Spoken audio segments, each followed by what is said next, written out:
History of Burundi. Published December the 9th, 2017. Special characters are denoted as follows. And. Beginning and ending single or double quotations. And. Left and right parentheses. Burundi is one of the few countries in Africa, along with its closely linked neighbor Rwanda among others, such as Botswana, Lesotho, and Swaziland, to be a direct territorial continuation of a pre-colonial era African state. Part 1, Kingdom of Burundi, 1680 to 1966. The origins of Burundi are known from a mix of oral history and archaeology. There are two main founding legends for Burundi. Both suggest that the nation was founded by a man named Nkurunziza. The legend most promoted today states that he was Rwandan. The other version, more common in pre-colonial Burundi, says that Nkurunziza came from the southern state of Bujumbura. Citation needed.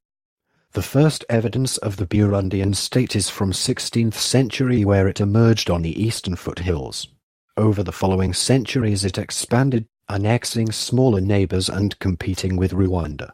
Its greatest growth occurred under the fourth Rutagans were Rugamba, who ruled the country from about 1796 to 1850 and saw the kingdom double in size. The Kingdom of Burundi was characterized by a hierarchical political authority and tributary economic exchange.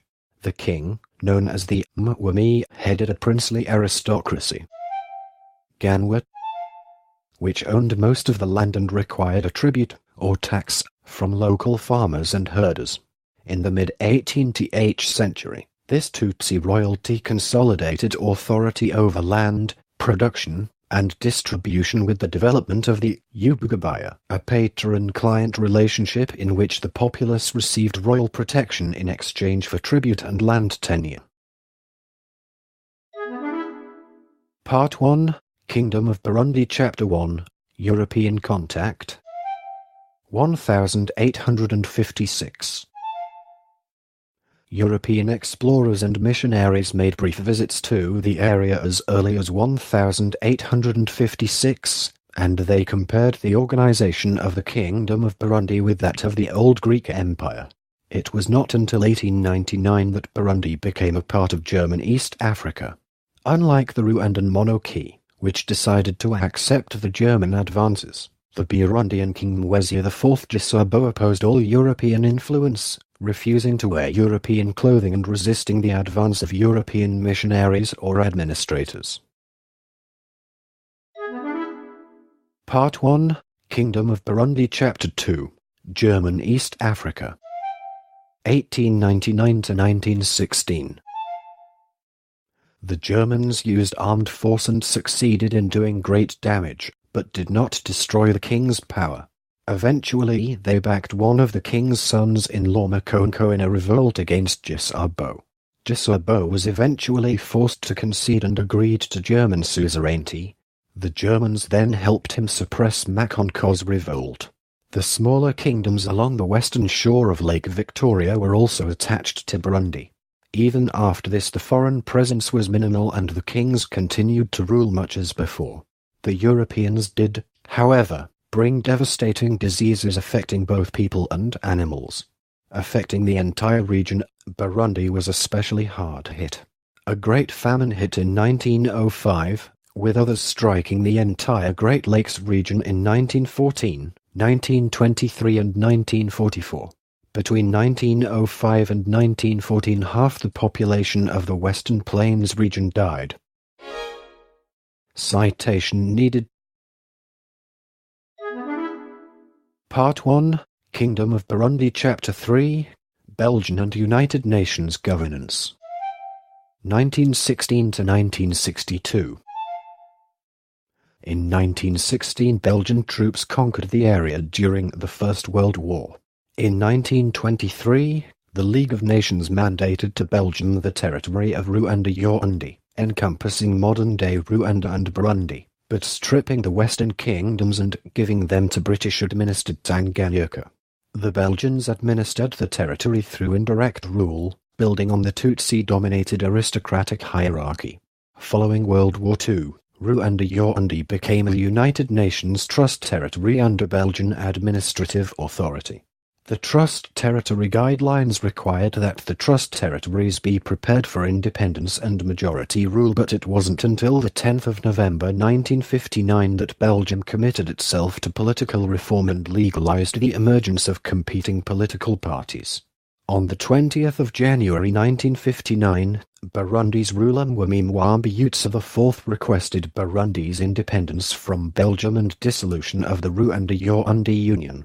In the following months, Burundian political parties began to advocate for the end of Belgian colonial rule and the separation of Rwanda and Burundi. The first and largest of these political parties was the Union for National Progress, UPRONA. UPRONA was a multi-ethnic party led by Tutsi Prince Louis Rwagasore, while the Christian Democratic Party, PDC, was supported by Belgium, which was being ruled by the Christian Social Party, whose party leader, Auguste de Schrijver, was Minister of the Belgian Congo and Rwanda from 1959 until 1960. Burundi's first elections took place on the 8th of September 1961 and UPRONA won just over 80% of the electorate's votes. In the wake of the elections, on the 13th of October, the 29-year-old Prince Rwagasore was assassinated, robbing Burundi of its most popular and well-known nationalist. Historians have speculated over Belgium's role in Rwagasore's death and the two highest-ranking Belgian colonial officials in Burundi, Jean-Paul Haraoui and Roberto Regnier, were accused of involvement by Rwagasore's convicted murder. Jean Kajorgis. The day after Kajorgis' execution, Burundi was granted independence. Element or table removed. Unsuitable for speech. Part 2. Independence. 1962. Full independence was achieved on July 1, 1962. In the context of weak democratic institutions at independence, Tutsi King Mwamba IV Banjira established a constitutional monarchy comprising equal numbers of Hutus and Tutsis. The 15th of January 1965 assassination of the Hutu Prime Minister Pierre Ngendandamu set in motion a series of destabilizing Hutu revolts and subsequent governmental repression. These were in part in reaction to Rwanda's social revolution of 1959–1961, where Rwandan Tutsi were subject to mass murder by the new government of Hutu Gregoire Abanda. In Burundi, the Tutsi became committed to ensuring they would not meet the same fate, and much of the country's military and police forces became controlled by Tutsis. Unlike Rwanda, which allied itself with the United States in the Cold War, Burundi after independence became affiliated with China. Citation needed. The monarchy refused to recognize gains by Hutu candidates in the first legislative elections held by Burundi as an independent country on the 10th of May 1965. In response, a group of Hutu carried out a failed coup attempt against the monarchy on the 18th of October 1965, which in turn prompted the killing of scores of Hutu politicians and intellectuals.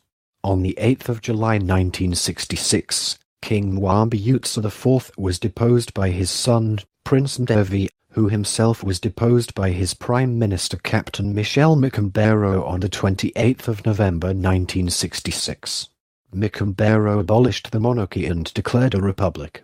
A de facto military regime emerged and civil unrest continued throughout the late 1960s and early 1970s. Citation needed. Micombero headed a clique of ruling Hima, the Tutsi subgroup located in southern Burundi. Similar to 1965, rumors of an impending Hutu coup in 1969 prompted the arrest and execution of scores of prominent political and military figures. In June 1971, a group of Banyaruguru, the socially higher-up subgroup of Tutsi located in the north of the country, were accused of conspiracy by the ruling Hima clique. On the 14th of January 1972, a military tribunal sentenced 4 Banyaruguru officers and 5 civilians to death, and 7 to life imprisonment. To the Hema concerns about a Hutu uprising or Banyaruguru-led coup was added the return of Ntv from exile, a potential rallying point for the Hutu majority. Part 2. Independence Chapter 1, 1972 Genocide. On April 29, there was an outbreak of violence in the south of the country, also the base of the Hema, where bands of roving Hutu committed innumerable atrocities against Tutsi civilians. All civilian and military authorities in the city of Burundi were killed, and the insurgents then seized the armories in the towns of Rumonge and Nyanza-Lac. They then attempted to kill every Tutsi they could, as well as some Hutu who refused to participate in the rebellion, before retreating to Vianda, near Burundi, and proclaiming a Republic of Martiazo. A week after the insurgent proclamation of a republic, government troops moved in. Meanwhile, President Nkurunziza declared martial law on May 30 and asked Zaire and President Mobutu Sese Seko for assistance. Congolese paratroopers were deployed to secure the airport while the Burundi army moved into the countryside. Africanist René Lemarchand notes, what followed was not so much a repression as a hideous slaughter of Hutu civilians. The carnage went on unabated through the month of August. By then virtually every educated Hutu element, down to secondary school students, was either dead or in flight. Because the perpetrators, composed of government troops and the Joyeunis's Revolutionaires Ouattara, JRR, the youth wing of the Union for National Progress ruling party, targeted primarily civil servants, educated males and university students, solely because of their Hutu-ness and irrespective of whether they posed a threat. Lemarchand terms the eradication a partial genocide.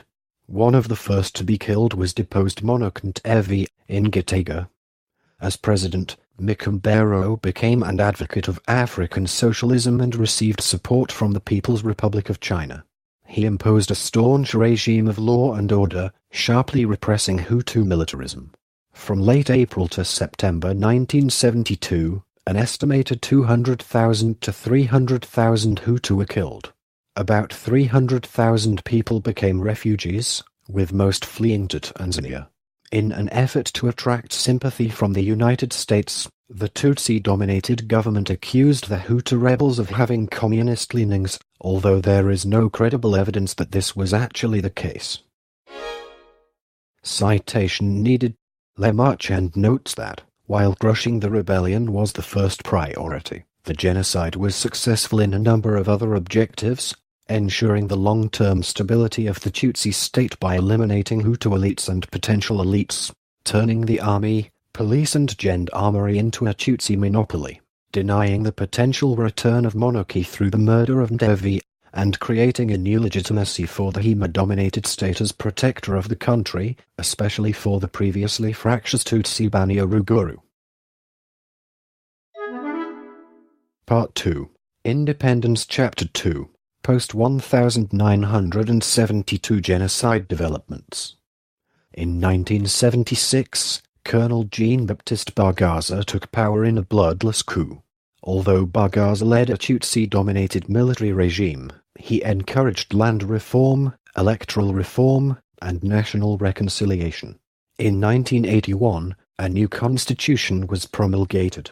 In 1984, Bagaza was elected head of state as the sole candidate.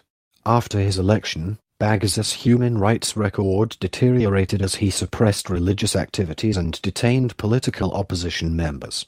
In 1987, Major Pierre Buyoya overthrew Colonel Bagaza in a military coup d'état.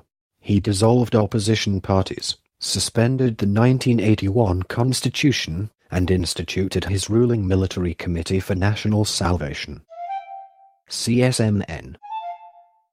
During 1988, increasing tensions between the ruling Tutsis and the majority Hutus resulted in violent confrontations between the army, the Hutu opposition, and Tutsi hardliners. During this period, an estimated 150,000 people were killed, with tens of thousands of refugees fleeing to neighboring countries. Buyoya formed a commission to investigate the causes of the 1988 unrest and to develop a charter for democratic reform. In 1991, Buyoya approved a constitution that provided for a president, non-ethnic government, and a parliament. Burundi's first Hutu president, Melchior Day, of the Hutu-dominated Front for Democracy in Burundi, FRODEBU. The party was elected in 1993. Part 3, 1993 Genocide and Civil War, 1993 to 2005. Ndadaye was assassinated 3 months later, in October 1993, by Tutsi army extremists. The country's situation rapidly declined as Hutu peasants began to rise up and massacre Tutsi. In acts of brutal retributivism, the Tutsi army proceeded to round up thousands of Hutu and kill them. The Rwandan genocide in 1994, sparked by the killing of Ndadaye's successor Cyprien Ntaryamira, further aggravated the conflict in Burundi by sparking additional massacres of Tutsis. A decade of civil war followed, as the Hutu formed militias in the refugee camps of northern Tanzania. An estimated 300,000 people were killed in clashes and reprisals against the local population, with 550,000 citizens, 9% of the population, being displaced. After the assassination of Ntaryamira, the Hutu presidency and Tutsi military operated under a power-sharing political system until July 1996, when Tutsi Pierre Buyoya seized power in a military coup. Under international pressure, the warring factions negotiated a peace agreement in Arusha in 2000, which called for ethnically balanced military and government and democratic elections. Two powerful Hutu rebel groups, the CNDD, FDD and the FNL, refused to sign the peace agreement and fighting continued in the countryside. Finally, the CNDD-FDD agreed to sign a peace deal in November 2003 and joined the transitional government. The last remaining rebel group, the FNL, continued to reject the peace process and committed sporadic acts of violence in 2003 and 2004, finally signing a ceasefire agreement in 2006. Part 4, Post-War, 2005. Former President Domiti Ndayizeye and his political supporters were arrested in 2006 and accused of plotting a coup, but later he was acquitted by the Supreme Court. International human rights groups, who claimed that the current government was framing Domiti Ndayizeye by torturing him into false confessions of a coup plot. Along with these accusations, in December 2006 the International Crisis Group labeled Burundi's government with a deteriorating status in its treatment of human rights.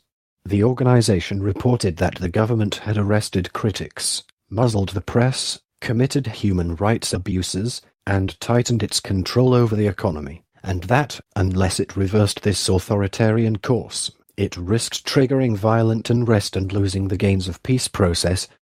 In February 2007, the UN officially shut down its peacekeeping operations in Burundi and turned its attention to rebuilding the nation's economy, which relies heavily on tea and coffee, but which had suffered severely during 12 years of civil war. The UN had deployed 5,600 peacekeepers since 2004, and several hundred troops remained to work with the African Union in monitoring the ceasefire. Citation needed.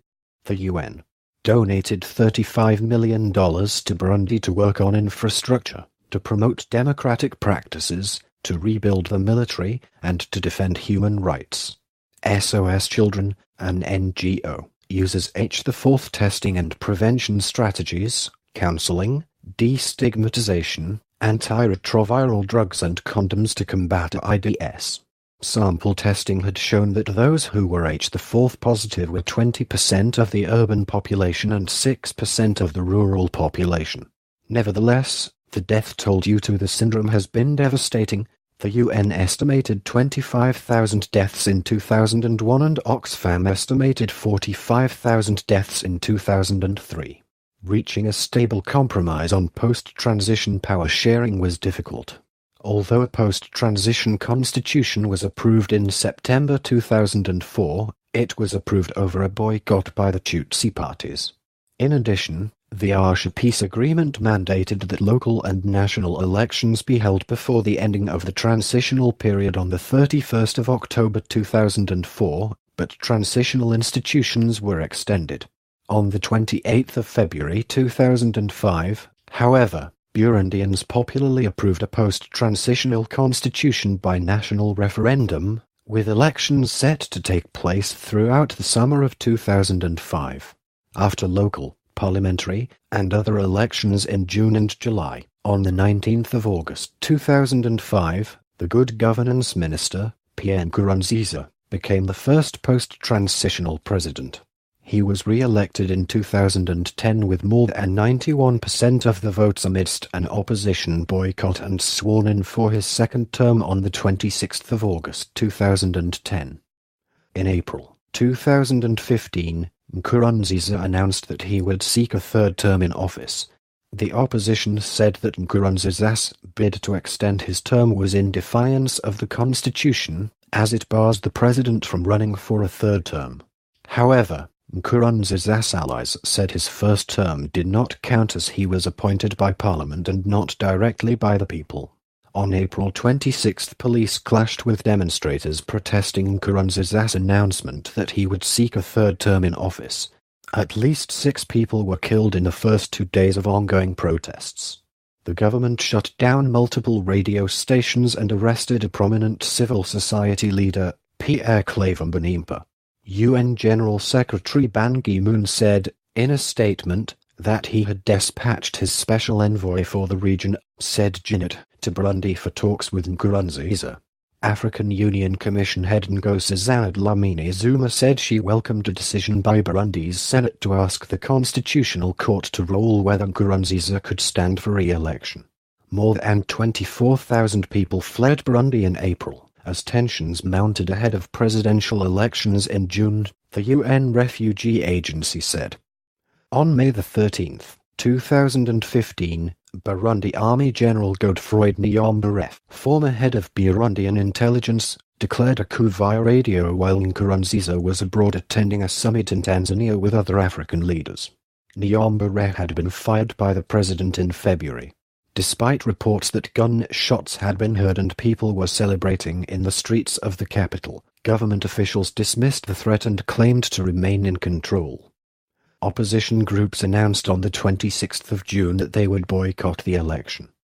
Speaking to a Kenyan television station on the 6th of July, one of the coup leaders, General Leonard Ngendakumana, called for armed rebellion against Nkurunziza.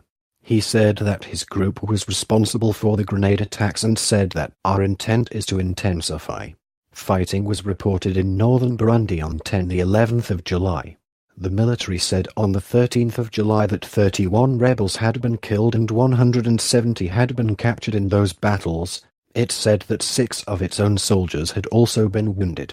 The Burundian government stated that the rebels had crossed into northern Burundi through the Nyungu forest from Rwanda, but the Rwandan government denied this. Ngendakumana said that the rebels were from his group. Shortly after the election was held on the 21st of July, without the participation of the opposition, main opposition leader Agathon Rwasa proposed the formation of a national unity government, while warning of the potential for more violence and armed rebellion against Nkurunziza. As conditions for participating in such a government, Rwasa said that Nkurunziza's third term would need to be greatly truncated to no more than a year and new elections would have to be held, although he admitted that he doubted Nkurunziza would accept those conditions. He also urged those hoping to oust Nkurunziza through violence to instead focus on dialogue. The government welcomed the idea of forming a national unity government, but rejected the notion of truncating Nkurunziza's new term. The presidential election results were announced on the 24th of July 2015. Nkurunziza won the election with 69.41% of the vote. Agathon Wassa was placed second and credited with 18.99% despite calling for a boycott. This recording is a derivative work from Wikipedia. For more information, please visit www.frogcast.org.